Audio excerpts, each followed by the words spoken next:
She barked so fiercely that even the canyon wind seemed to hold its breath. On the frozen edge of Clearbrook Canyon, a wounded German shepherd mother stood trembling in the snow, watching her 6-week-old puppy cling to a cracking sheet of ice, too small to fight the current, slipping closer to the dark river with every second. Just beyond the storm, a former Navy SEAL stood motionless, haunted by a past he could not undo. Facing a choice that was not a mission, but a life, he had once failed to reach someone in time. Now another fragile breath waited for him to move.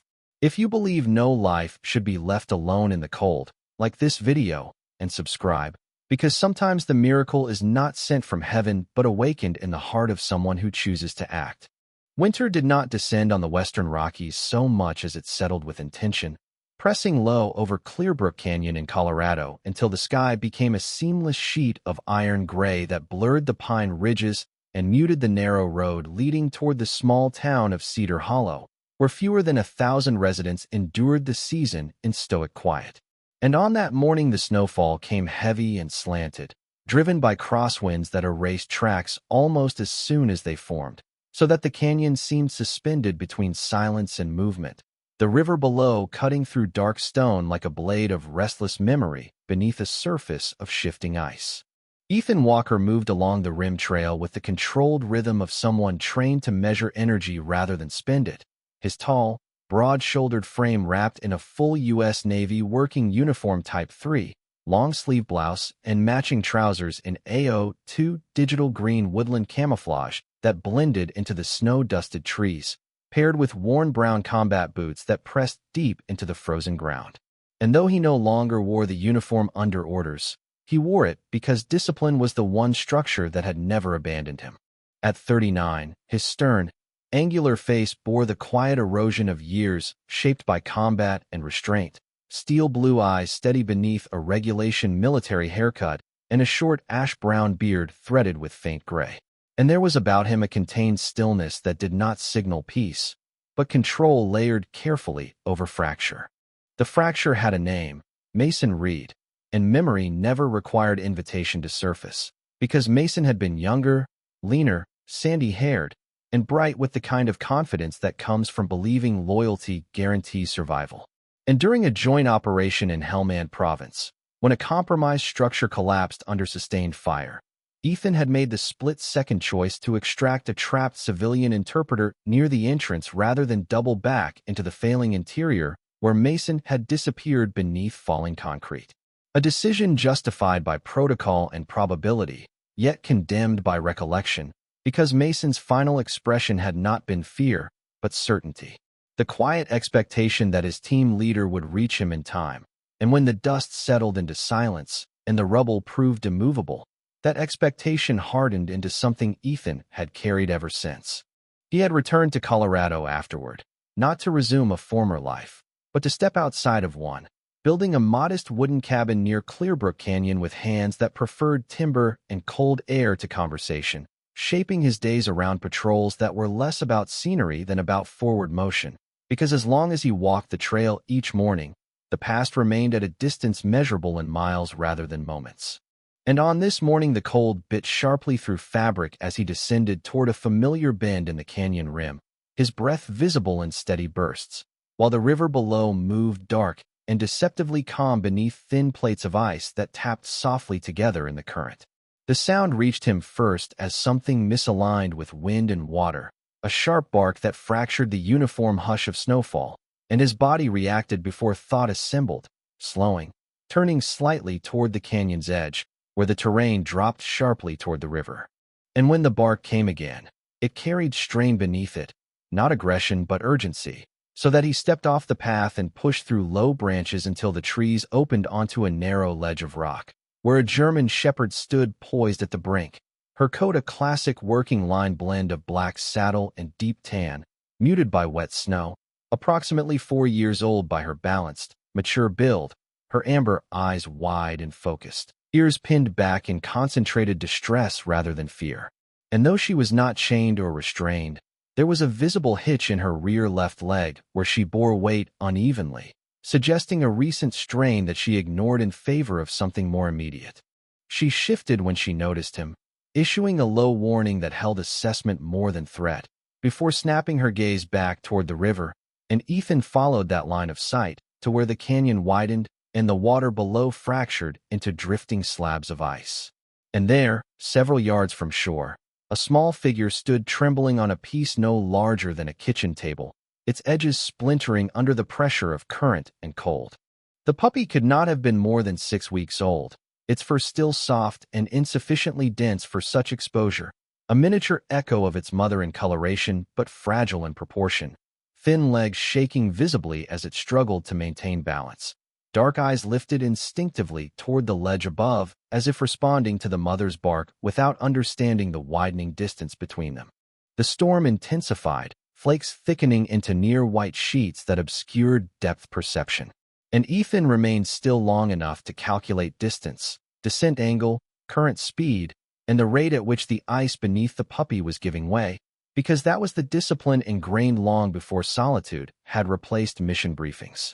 Yet beneath that calculation, something older stirred, not panic but recognition. The echo of another moment when he had stood separated from someone who trusted him by a barrier he could not cross in time. And the resemblance pressed against him with uncomfortable clarity as the ice dipped slightly and water washed across its surface before freezing again in a thin sheen. The German shepherd barked louder, pacing the ledge without abandoning her vantage point, torn between instinct to leap and instinct to survive for the sake of the life drifting away from her. And Ethan could see now the faint spiderweb cracks radiating outward from the puppy's paws each time it shifted, could see the slight sag in the slab's center where the current undercut its foundation. And he understood with unambiguous precision that the window for action was narrowing, not in minutes, but in heartbeats, because once that slab fractured fully, the river would claim what stood upon it without resistance or ceremony.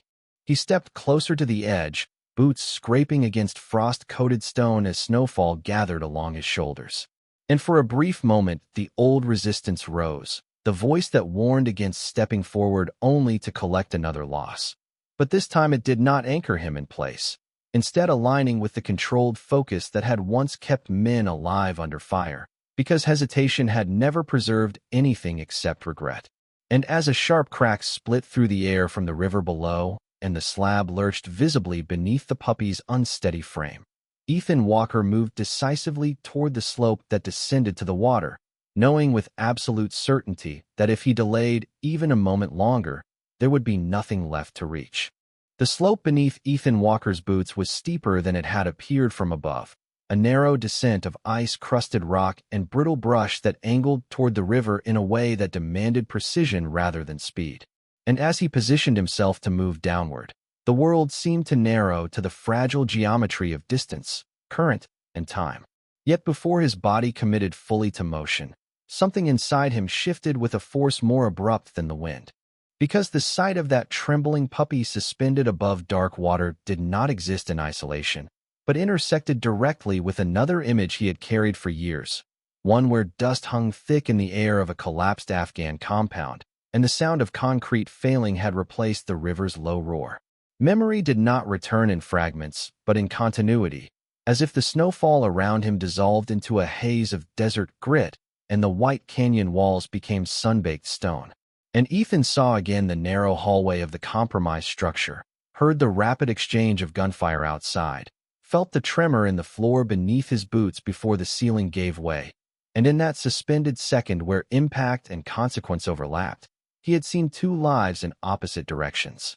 The civilian interpreter pinned near the entrance with blood pooling beneath him, and Mason Reed deeper inside the corridor where the load-bearing wall had begun to buckle. And he had chosen according to training rather than instinct, extracting the civilian because protocol dictated immediate rescue of non-combatants, while trusting that Mason could hold position long enough for reinforcement. Mason had been 26 at the time, broad-shouldered but not yet hardened by repetition, sandy hair often cut slightly too long at the edges, gray eyes that carried eagerness rather than caution. And though he had followed Ethan through hostile ground without hesitation, there had always been something unguarded about him, a belief that leadership equaled certainty and that certainty equaled safety. And when the building collapsed in full and the corridor filled with debris that even combined strength could not shift fast enough, the last look Ethan remembered was not accusation but expectation, a silent assumption that rescue would arrive because it always had before. And when it did not, when dust settled and silence confirmed what weight had concealed, the choice Ethan had made solidified into something permanent. The wind dragged him back to the present with a sharp gust that stung against his face. And the river below moved indifferent to memory, the slab of ice dipping again under the puppy's unsteady weight. But before he descended further, his mind completed the familiar loop of self-interrogation that had defined every risk he had taken since Afghanistan. The question of whether stepping forward was courage or compulsion, whether saving one life could offset another lost under circumstances that no revision could alter. And though the canyon was empty of human witnesses, the storm itself seemed to press inward, as if demanding that he decide, without the shield of mission parameters or chain of command. Several miles away in Cedar Hollow, beneath the same oppressive sky, the narrow streets of the town lay half buried in wind-blown snow as patrol vehicles idled near the volunteer fire station, their engines humming low against the silence of shuttered storefronts. And Sheriff Daniel Whitaker stood near the open trunk of his cruiser, studying a topographic map spread across the hood. Whitaker was a man in his early 40s with a thick build shaped more by ranch labor than gym discipline, dark hair kept short, a trimmed beard framing a face weathered by high-altitude winters. And though his expression carried the stern practicality of someone accustomed to responsibility, there was a strain in his eyes that morning that betrayed more than routine concern, because the missing person report filed the night before was not just another formality, but a 10-year-old boy whose absence had already extended past what winter allowed for error. Noah Carter had left his mother's house shortly before dusk the previous evening, telling her he would only search the tree line behind their property for the family's aging golden retriever, who had slipped out during the storm's first gusts. And Noah was the kind of child whose slim frame and light brown hair gave him an appearance younger than his years, but whose wide blue eyes often held a seriousness shaped by loss. Because 2 winters earlier, his father, a local electrician named Thomas Carter, had died in a roadside accident during an ice storm. And since then, Noah had developed a quiet tendency to fix problems himself rather than burden others, a trait that had led him deeper into the forest than he had intended once the dog's trail became faint beneath snowfall. Grace Carter waited inside the small kitchen of their modest home at the edge of town, hands wrapped tightly around a chipped ceramic mug long since emptied of coffee, her tall, slender figure framed by the pale light filtering through frost-lined windows, auburn hair tied loosely at the nape of her neck with strands falling free where she had run her fingers through it too many times to notice. And though she carried herself with the steady composure of a third-grade teacher accustomed to calming children and organizing chaos, grief had reshaped her in subtle ways since her husband's death, sharpening her patience into vigilance and her warmth into fierce protectiveness.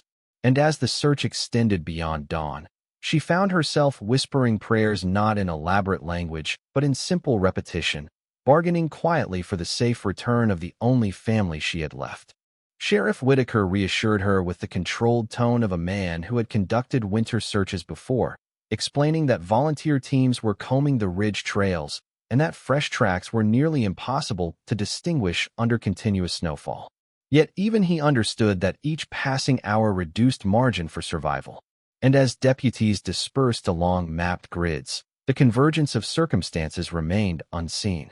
A lost boy somewhere within the same canyon system where Ethan now descended, a wounded mother dog guarding the precipice above a river, and a former Navy SEAL suspended between action and recollection. Back at the canyon rim, Ethan adjusted his footing carefully, gloved hands steady against the rock face as he measured the path down toward the shoreline. And though his breathing remained controlled, the internal argument that had resurfaced with Mason's memory did not dissipate easily, because saving someone once had not erased the fact that he had been unable to save another, and the rational part of him recognized the false equivalency. Yet emotion rarely aligned with logic in matters of loss. Below him, the puppy slipped again, its small paws scrambling across the wet sheen forming over fractured ice. And the German shepherd barked sharply, her injured hind leg trembling under strain yet refusing retreat, her body angled toward the river with unwavering focus. The sight steadied him in a way memory had not, because unlike the chaos of war, this moment presented no conflicting directives, no competing obligations measured by protocol, only a single clear trajectory between risk and necessity. And as he reached a lower ledge from which the river lay closer and louder, he allowed himself one final acknowledgement of Mason Reed, not as accusation but as witness, before narrowing his focus entirely onto the slab drifting farther from shore, the snowfall thickening around him as if attempting to obscure the path. And in Cedar Hollow, the search team spread outward in widening arcs, while Grace Carter remained at her kitchen table whispering hope into the same cold air that carried Ethan's breath over the canyon edge, unaware that within the span of a few miles, the fates of her son, the mother dog, the fragile puppy, and the man who had once failed to outrun regret were drawing steadily toward the same unfolding line. He stepped down another level of rock, boots finding purchase against frost, eyes locked on the unstable platform below. And as the ice cracked once more with a faint splintering echo that drifted upward through wind and snow, Ethan Walker felt the memory release its hold, not because it had vanished, but because it had been set temporarily aside. And he committed fully to the descent, knowing that hesitation had already taken enough from him, and that this time the outcome would be decided not by what he had lost before, but by what he chose to do next. By the time Ethan Walker reached the final ledge before the shoreline, the snowfall had thickened into a near-white curtain that flattened depth and distorted distance. Yet his focus did not waver from the unstable slab drifting farther into the current, because the geometry of rescue had already arranged itself in his mind with the cold precision of operational planning, and he moved with urgency that did not break discipline but sharpened it, shrugging his pack from his shoulders and unzipping it with gloved hands that had performed similar motions under far different circumstances. Inside lay the compact survival gear he carried by habit rather than expectation, including a length of climbing rope coiled tightly and maintained with the same care he once reserved for weapons. And he anchored one end around the thick trunk of a pine whose roots gripped the canyon wall, looping and cinching the knot with practiced efficiency, before threading the opposite end around his waist and through his legs to fashion a makeshift harness that would not be comfortable but would be functional, because comfort had never factored into survival. The descent required balance more than speed, boots sliding over ice-slick rock as he controlled his momentum with the rope, body leaning backward to counter gravity, while the river's roar grew louder with each careful step, and beneath the storm's muffled soundscape he could hear the faint splintering crack of stressed ice echoing upward from below. The German shepherd remained above on the ledge, her silhouette rigid against falling snow, her injured hind leg trembling yet refusing to give way, amber eyes tracking both the drifting slab and the man descending toward danger with equal intensity. And though she could not comprehend the mechanics of knots and leverage, instinct told her that movement meant possibility, so she barked once more, the sound hoarse from repetition but undiminished in resolve. When Ethan reached the narrow strip of ice-crusted shoreline, the cold rising from the river struck with greater force than the air above, carrying the metallic scent of water that had not known warmth for months. And from this proximity, he saw clearly what distance had obscured, the slab thinning at its center where the current pressed upward from beneath, the puppy's small body crouched low as if instinctively attempting to distribute weight, thin legs splayed and trembling, dark eyes blinking against wind-driven flakes. He understood that even a perfectly timed reach from shore would fall short by several feet, that hesitation now would not preserve safety but guarantee loss. And though the rope tugged lightly against his waist reminding him of calculated return, he did not pause to reassess once more, because the window had already narrowed beyond reconsideration. He stepped forward and launched himself into the river. The impact was immediate and total, the freezing water striking with such violence that it forced the air from his lungs in a sharp, involuntary gasp, while muscles seized in reflexive protest. And for a fraction of a second the cold was not a sensation, but an assault that erased coherent thought. Yet beneath that shock something older and ingrained took hold, The training drilled into him during countless cold water immersion exercises under instructors who believed endurance was not discovered through comfort, but through confrontation. And he forced his breathing into rhythm, short, controlled draws that burned against his throat as he angled his body across the current rather than against it, minimizing drag. While the soaked fabric of his uniform clung heavily to his frame, the slab fractured as he closed distance, splitting with a sound like brittle glass snapping under pressure, and the puppy's small form dropped through the widening seam into dark water that swallowed it without resistance, leaving only scattered shards of ice spinning outward. Ethan did not break stroke, but dove, body slicing beneath the surface where light thinned and cold intensified, eyes stinging as he extended his arms through churning shadow, fingers searching against current that pulled laterally with deceptive strength. And those seconds in such conditions stretched longer than they measured. He refused the rising whisper of futility that accompanied the absence of immediate contact. Several miles upstream within the same canyon system, a volunteer search team pushed through waist-deep drifts along a tree-lined ridge, unaware of the rescue unfolding below. And among them was Deputy Laura Simmons, a woman in her early 30s with a compact athletic build and dark hair braided tightly beneath her winter cap, her face marked by a scar along the left cheek from a childhood accident that had hardened her resolve rather than diminished it. Simmons had joined law enforcement after surviving a hiking incident in her teens where quick response had saved her life. And since then she carried herself with focused intensity that sometimes bordered on stubbornness, scanning terrain methodically while calling out Noah Carter's name into the wind, her voice swallowed by snowfall, yet persistent in repetition. Back beneath the surface of Clearbrook's current, Ethan's fingers brushed against something soft that did not resist, and he adjusted instinctively, grasping the small body with controlled force that avoided crushing fragile ribs, drawing it upward through water that fought to keep what it had taken. When he broke the surface, the air felt scarcely warmer than the river itself. Yet he secured the puppy against his chest with one arm, while orienting himself toward shore, aware that the current had carried him several yards downstream from his entry point. The rope at his waist pulling taut as it absorbed lateral strain and confirmed the necessity of preparation he had nearly overlooked in urgency. His return was slower, not from hesitation, but from accumulating cold that crept inward with numbing persistence, fingers stiffening around the puppy's soaked fur, while his boots kicked against resistance that felt increasingly heavy. And on the ledge above, the German shepherd had ceased pacing entirely, her body angled forward with ears lifted high, bark now replaced by a raw, strained whine that carried neither panic nor retreat, but unwavering presence. She did not flee the edge despite the river's violence below, did not abandon vantage even as snow gathered along her back, because whatever instinct drove her outweighed fear. And when Ethan's gloved hand finally struck frozen shoreline, her bark returned sharper, as if commanding the canyon itself to yield.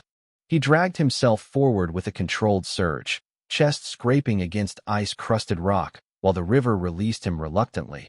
And once clear of the water, he did not allow collapse, though tremors began threading through muscle and bone, instead pulling the puppy fully onto land and turning it slightly to prevent airway obstruction while maintaining his own breathing against the violent urge to shiver. The small body lay limp in his grasp, fur plastered flat, eyes closed, weight nearly negligible against the soaked heaviness of his uniform, and for a fleeting instant he registered the stillness not as confirmation of loss, but as a challenge yet unresolved. Above him the German shepherd descended as far as her injured leg allowed, careful yet urgent in movement, stopping only when proximity to the river's edge threatened imbalance. And she watched with amber eyes unblinking as Ethan secured footing on the frozen bank, her presence neither interfering nor withdrawing. And though the storm continued to fall with indifferent force, the space between man, mother, and puppy narrowed into a single point of suspended outcome. Ethan shifted onto one knee, body numb yet functioning, cradling the small form against his chest as if shielding it from wind that carried the bite of glacier-fed water, aware that the next phase would demand precision greater than the dive itself. And though the river roared behind him and snowfall blurred the canyon's outline, the only sound that mattered now was the absence of breath within the fragile life he had wrested from the current. The cold did not loosen its grip, Once Ethan Walker cleared the river's edge, it followed him onto the frozen bank and threaded itself through every seam of soaked fabric, turning his movements heavier and his fingers unreliable. Yet he did not allow his body the indulgence of collapse, because the small, motionless weight in his hands existed at the precise boundary between loss and possibility, and he lowered himself onto one knee in the snow with deliberate control, positioning the puppy on its side against the least wind-exposed patch of ground, while forcing his own breathing in a steady rhythm so that urgency would not fracture precision. The puppy's body lay limp beneath his hands, fur flattened and darkened by water, ribs faintly visible beneath fragile skin that had not yet known enough weeks to harden against winter. And Ethan removed his gloves without hesitation, despite the immediate bite of air against numbed skin, because sensitivity mattered more than comfort now. He tilted the small head carefully to open the airway, mindful of bone structure still soft with youth, then placed 2 fingers along the narrow chest where a heartbeat should have registered. And when nothing answered beneath his touch, he began compressions, measured and controlled, not driven by panic, but by muscle memory drilled into him long before this canyon had ever entered his life. 1, 2, 3, 4. Pause for breath, his mouth sealing gently over the puppy's nose to deliver a controlled exhale calibrated for size rather than force. And though his hands trembled visibly from cold, the rhythm did not break, because he had learned in environments far less forgiving that hesitation kills more reliably than fear. Behind him, the river continued its indifferent movement, ice fragments colliding softly, and above the ledge the German shepherd's posture had shifted from rigid vigilance to tense stillness, her amber eyes locked not on the water anymore, but on the fragile form beneath Ethan's hands, her injured hind leg quivering under strain yet refusing to yield. Miles deeper within the canyon system, under the same unrelenting snowfall, Noah Carter crouched beneath the crooked arm of a fallen spruce, his slim 10-year-old frame wrapped in a navy winter jacket too thin for prolonged exposure, knees drawn close to conserve warmth as he pressed his back against bark that leached heat rather than provided it. His light brown hair, normally brushed flat by his mother before school, now clung damply across his forehead, and his wide blue eyes had lost the restlessness of curiosity and settled instead into the narrowed focus of endurance. Because since his father's death 2 winters earlier, he had internalized a belief that problems should be solved quietly, that crying out burdened others. And so he conserved breath while listening for the sound of searchers that had not yet reached his position. Near him, tied loosely around a low branch at shoulder height, a red knit scarf fluttered faintly in the wind, the same scarf his mother had wrapped around his neck before he stepped out the previous evening, and he had secured it deliberately as a marker when snowfall began to obscure his footprints. A small act of forethought born from evenings spent watching survival documentaries with his father before the accident. Though the knowledge had not prepared him for the exhaustion now creeping into his limbs, he whispered the name of their aging golden retriever, Buddy, whose gray muzzle and arthritic gait had slowed him enough to slip behind during the storm, unaware that elsewhere within the same wilderness a different mother fought against a river for her own child. Back at the shoreline, Ethan continued compressions and breaths in unbroken sequence, his focus narrowing until the storm faded into peripheral static. And as time elongated beyond simple measurement, he felt the quiet pressure of doubt attempt to infiltrate rhythm, the familiar suggestion that effort sometimes arrives too late. Yet he countered it not with optimism but with persistence, adjusting finger placement slightly to maintain correct depth, ensuring the airway remained unobstructed. And when he paused once more between cycles to reassess, he sensed beneath his fingertips a subtle shift where previously there had been none, not yet a beat, but a resistance, faint and fragile against pressure. He resumed without hesitation, compression steady, breath controlled, and for a suspended moment the only sounds within the narrow circle of action were the river's low churn and the strained exhale from his own lungs, until the puppy's chest twitched involuntarily beneath his hand, a small reflexive contraction that broke the stillness like a hairline crack in ice. He leaned forward to clear a trace of water from its mouth, careful not to invert too sharply, and continued the sequence, refusing to assign victory to a single movement, because survival seldom declares itself loudly at first. Above them, the German shepherd's ears lifted sharply and her body angled away from the river, nostrils flaring as a new scent rode the wind, something faint yet distinct enough to interrupt the singular focus that had held her at the ledge. And she took a cautious step back before issuing a low, uncertain whine that did not match the cadence of distress from moments earlier. Her gaze flicked from Ethan to the tree line, head turning slightly as if triangulating distance.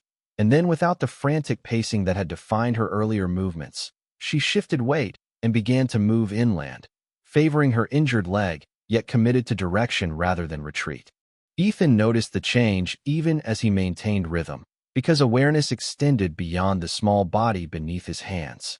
And when the puppy's chest convulsed again, this time producing a weak, uneven cough that expelled a thin spill of river water onto snow, he allowed himself a single controlled inhale of acknowledgement before lifting his head to track the shepherd's retreat. She was not fleeing. He recognized that immediately, because flight carries disorder, while her movement carried purpose, weaving between trees with pauses that suggested scent confirmation rather than fear. And though logic urged him to remain focused on stabilization, intuition informed him that the shift was not random. Within the forest's deeper shadow, Noah shifted beneath the spruce, drawing his knees closer as a tremor passed through his body that he tried to suppress by clenching his jaw. Because he had promised himself he would not cry, not after the first hour when the dark had settled and the snow had thickened beyond recognition. And he whispered again for Buddy, though the dog had likely taken shelter elsewhere, and the red scarf fluttered as wind altered direction slightly, carrying with it the faint trace of canine scent that the shepherd now followed with increasing urgency, her injured gait lengthening despite strain as instinct overrode discomfort. On the riverbank, the puppy drew in a shallow, uneven breath that trembled visibly against Ethan's fingertips, and he shifted it closer to his chest to conserve warmth while maintaining airway alignment, aware that hypothermia remained a threat even as respiration returned. And when he looked up fully this time, he saw the shepherd pause several yards into the tree line before glancing back toward him, not in uncertainty, but in confirmation, as if ensuring he witnessed the path she had chosen. In that silent exchange, the meaning clarified without words, because her departure lacked panic and carried instead the quiet insistence of direction. And as she turned once more and disappeared between snow-laden trunks, Ethan understood with sudden clarity that she was not abandoning her revived pup, but leading him towards something else that required attention. The storm pressed down relentlessly. The river moved as it always had, indifferent and continuous. Yet the axis of urgency shifted from shoreline to forest as the puppy coughed again, breath still fragile but present, and Ethan lifted his gaze toward the trees where the shepherd had vanished, recognizing in her movement the same refusal to walk away that had anchored her at the ledge. And in that moment, he understood that the boundary between survival and loss had expanded beyond the small life in his hands, extending into the snow-covered woods where another waited unseen, and that the mother dog's departure was not escape, but invitation. The storm did not relent when Ethan Walker rose from the frozen riverbank. It pressed harder, as if testing the limits of resolve. Yet his focus had already shifted from the narrow margin of breath returning to the fragile puppy in his hands to the deeper woods where the German shepherd had disappeared with deliberate intent, and he understood without needing further proof that instinct had redirected her towards something living rather than away from danger. He pulled open his pack with stiff fingers and retrieved a compact thermal emergency wrap, unfolding the reflective material with controlled precision before bundling the small shivering body inside it, and tucking the puppy securely against the driest layer beneath his uniform, shielding it from wind while ensuring its airway remained clear, because hypothermia did not negotiate and stability required more than revival. The shepherd reappeared briefly at the tree line, as if confirming he followed, her injured hind leg stiff but functional, snow clinging to the darker saddle of her coat, amber eyes cutting through the white haze with urgent intelligence. And she did not bark this time, but turned and moved deeper between the trunks in a pattern that was neither random nor frantic. Ethan secured the rope free from his waist, leaving the anchor behind, and stepped into the forest, boots crunching through crusted snow as he tracked the faint imprint of paw prints that cut diagonally across the slope, mindful of conserving strength while balancing the added weight of soaked clothing and the fragile life pressed against his chest. Within the woods, the air felt denser, wind muffled by tightly clustered spruce and fir, and the landscape shifted from open canyon exposure to uneven ground broken by fallen limbs and shallow ravines where snow collected deceptively deep. Yet the shepherd navigated it with practiced familiarity despite the strain in her gait, pausing occasionally to glance back, as if recalibrating distance. Ethan noted the pattern and adjusted his stride accordingly, recognizing that she was not fleeing but guiding. And beneath the constant rush of blood in his ears, he began to detect something else, a faint, irregular sound carried on wind currents that did not match natural cadence, a breath stifled too tightly to be animal or storm. Noah Carter lay half-curled beneath the bent trunk of a fallen spruce whose lower branches shielded him from the worst of the wind, his navy jacket dusted white, knees drawn tight to preserve heat, while gloved hands tucked beneath his arms for warmth. And though fatigue had dulled his movements, his eyes remained open, scanning intermittently for motion beyond the trees. He was small for 10, slender rather than fragile, and the seriousness that often replaced childhood spontaneity in his expression had deepened since his father's death. Because Thomas Carter's accident during an ice storm 2 winters prior had imprinted on Noah the belief that unpredictability must be met with quiet endurance rather than panic. And so he had followed the distant bark he thought belonged to Buddy, the family's aging golden retriever, until snowfall erased the path home and darkness folded around him before he could retrace his steps. The red scarf tied to a low branch fluttered weakly above him, its bright color muted by accumulation, yet still distinct against gray-white landscape. And when the shepherd emerged from between trees, she slowed, posture lowering as she approached the boy, not as predator, but as guardian, nostrils flaring as she confirmed scent and proximity. Noah's eyes widened, not in fear but in startled recognition, because he had heard barking the previous evening and believed he had imagined it. And though exhaustion pressed against him, he managed a faint whisper that cracked under dryness, reaching a gloved hand toward the dog's muzzle, as if anchoring himself to something solid. Ethan entered the clearing moments later, his tall frame cutting a defined silhouette against falling snow. Full U.S. Navy working uniform type, 3 darkened by river water, yet unmistakable in its structured lines. And for an instant Noah's gaze fixed on the camouflage pattern and stern angular face above it, registering authority without context. Ethan assessed the scene in one continuous sweep, boy conscious, breathing shallow but steady, no immediate visible trauma beyond cold exposure, and knelt without hesitation, lowering himself to the boy's eye level to reduce intimidation while maintaining command presence, because reassurance delivered calmly conserved more energy than frantic motion ever could. "I'm Ethan," he said evenly, voice steady despite the tremor beginning at the edges of his limbs. And though Noah did not immediately respond with words, his eyes tracked the thermal bundle beneath Ethan's jacket and then flicked to the shepherd lying close beside him, her body angled protectively between boy and wind. Ethan removed a secondary thermal wrap from his pack and draped it around Noah's shoulders, adjusting the fit to trap warmth while checking pulse at the wrist through fabric, noting the sluggish but present beat that indicated exposure rather than collapse. And he spoke continuously in measured cadence, not to extract information but to keep the boy alert, asking simple questions about name and age and the direction from which he had entered the woods. Noah's answers came slowly, fragmented by fatigue, explaining that he had followed barking the night before thinking Buddy had found something along the ridge, that he intended to return quickly but snowfall thickened too fast, and Ethan understood the intersection of instinct and miscalculation without judgment, because he had witnessed adults make errors under far worse pressure. He withdrew a waterproof radio from his pack and keyed the channel monitored by local emergency services, his voice shifting seamlessly into concise operational language as he transmitted coordinates derived from terrain markers, identifying a hypothermic juvenile male located within Clearbrook's eastern slope sector and requesting immediate extraction support. Several miles away, Sheriff Whitaker's cruiser crackled with response, and beside him in the passenger seat Grace Carter lifted her head sharply at the sudden burst of static, her tall slender frame rigid with restrained hope, auburn hair pulled back loosely, those strands escaped in anxious disarray, green eyes reflecting both fear and fierce resolve. Grace had insisted on riding with the sheriff once daylight confirmed prolonged absence. Her composure maintained outwardly, yet fractured internally by the echo of past loss. And when she heard confirmation of coordinates matching the sector Noah had entered, her hands tightened against her knees, but she did not speak, because prayer had become habit, and she feared disrupting fragile promise with sound.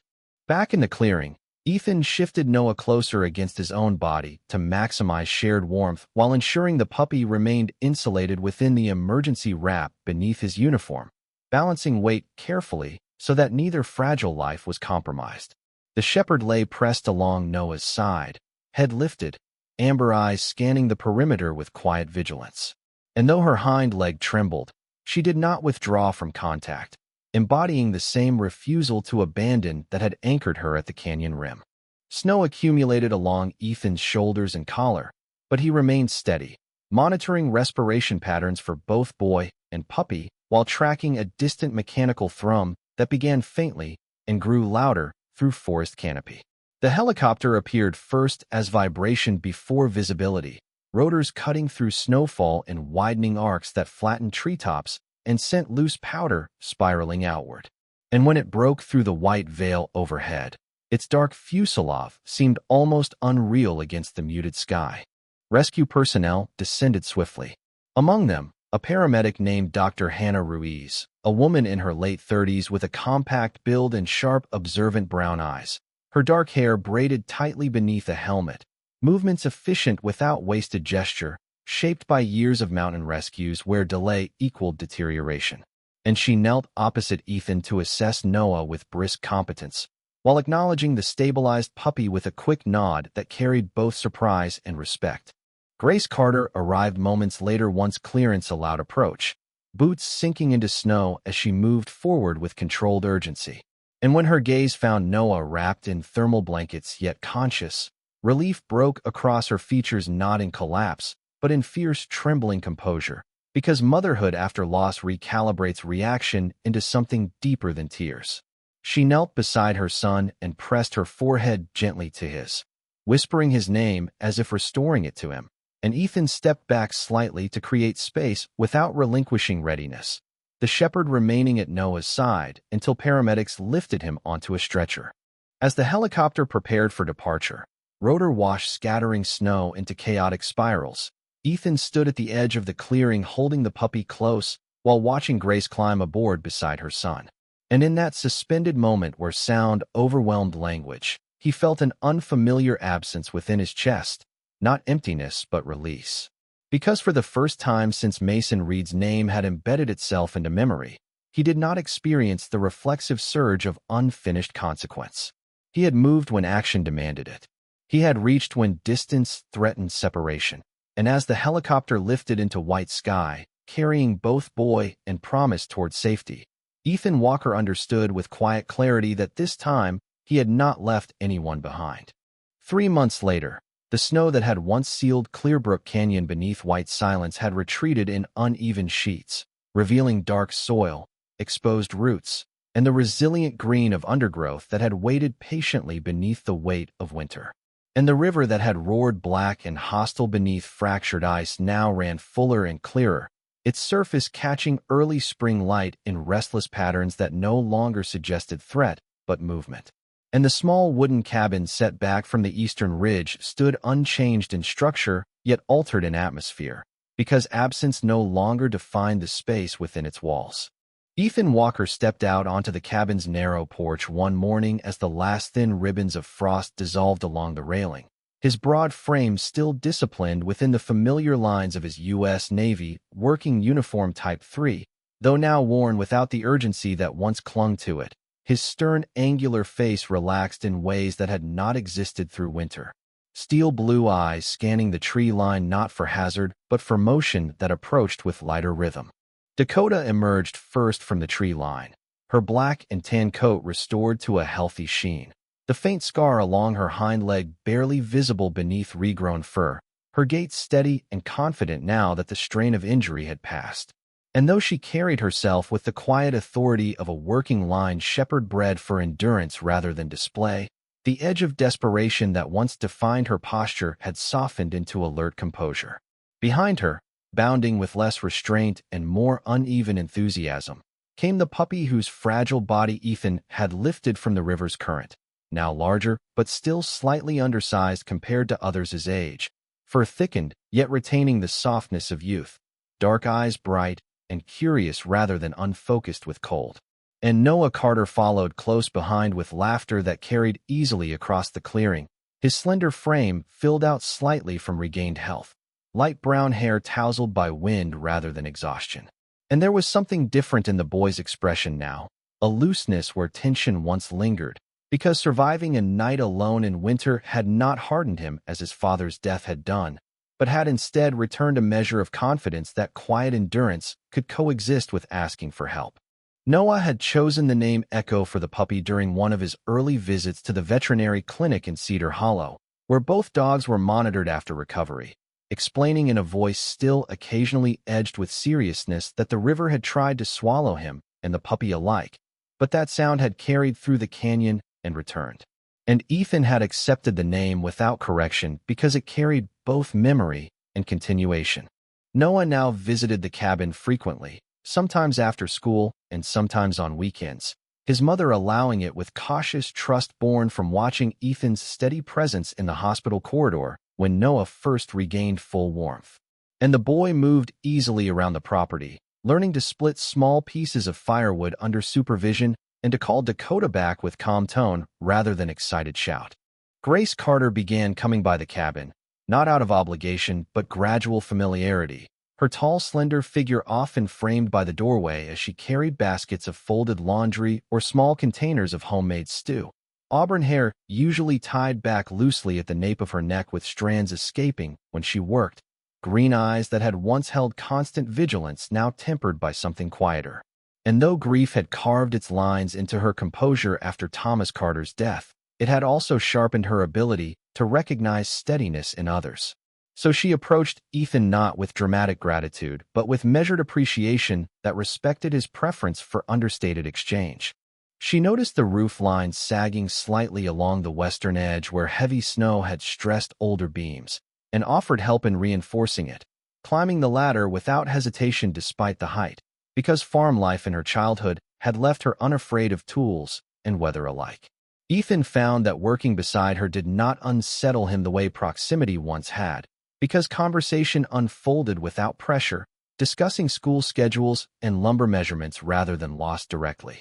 And though neither spoke at length about winter's events, the shared memory existed between them without accusation or expectation, shaping the pauses in their dialogue rather than dominating it.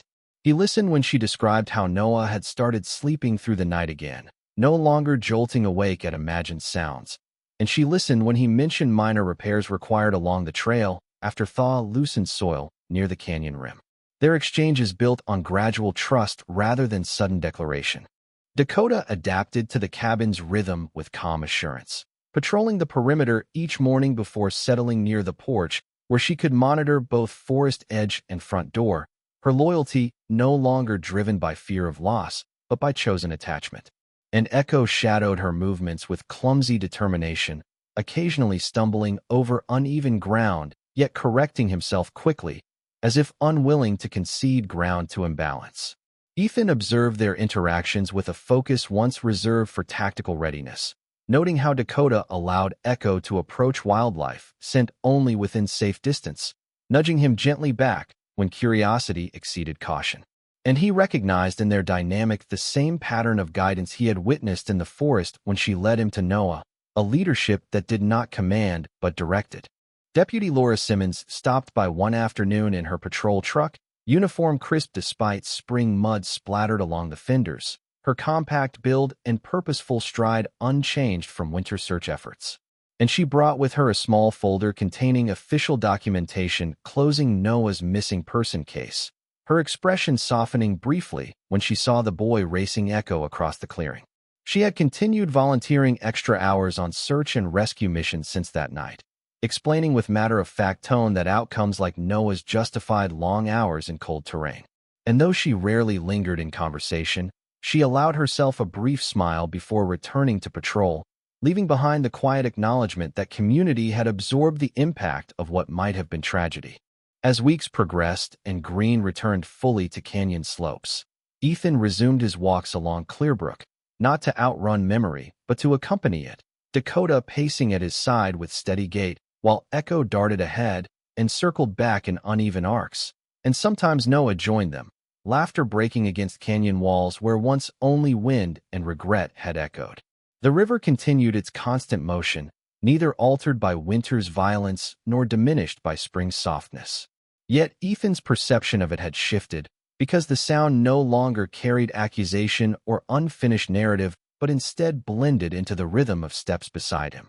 One evening, as sunlight filtered through tall pines and cast long shadows across the water, Ethan paused at the same vantage point from which he had first seen the ice slab drifting toward rupture, and he did not feel the familiar constriction in his chest that once accompanied recollection of Mason Reed, because the memory remained yet no longer defined outcome.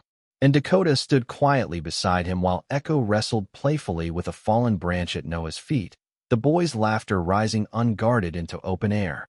In that layered moment of sound and movement, Ethan understood without dramatic revelation that recovery did not erase what had happened in Afghanistan, nor what nearly happened in winter, but it recontextualized both within a continuum where choice still mattered. Spring deepened across Clearbrook Canyon, and the cabin's windows remained open longer each day, carrying the scent of thawed earth inside. And Ethan found himself repairing fences, stacking wood, and walking trails not to exhaust thought, but to participate in the present, because the discipline that once insulated him had evolved into steadiness that supported others. He walked with 2 dogs at his side, and sometimes with a boy whose voice carried across water like affirmation, and the river continued to run as it always had, yet it no longer marked a site of near loss, but a boundary crossed and returned from. And in that subtle shift lay something quieter than triumph yet stronger than regret, the recognition that he had not left anyone behind, and that in choosing not to, he had begun to find himself again. Sometimes miracles do not arrive as thunder or light from the sky, but as a single choice made in the cold when walking away would be easier. God does not always remove the storm, but he places a life in front of us and watches what we choose to do with it. In our everyday lives, we may never dive into an icy river, yet we are given quiet moments to protect, to help, to show compassion to someone who cannot repay us. Those moments are where faith becomes action. If this story touched your heart, share it with someone who needs hope today. Leave a comment about the moment that stayed with you. And if you believe that compassion can still change lives, type Amen below. Subscribe to the channel so we can continue sharing stories of courage and grace. And may God bless you, protect your family, and guide your steps wherever you go.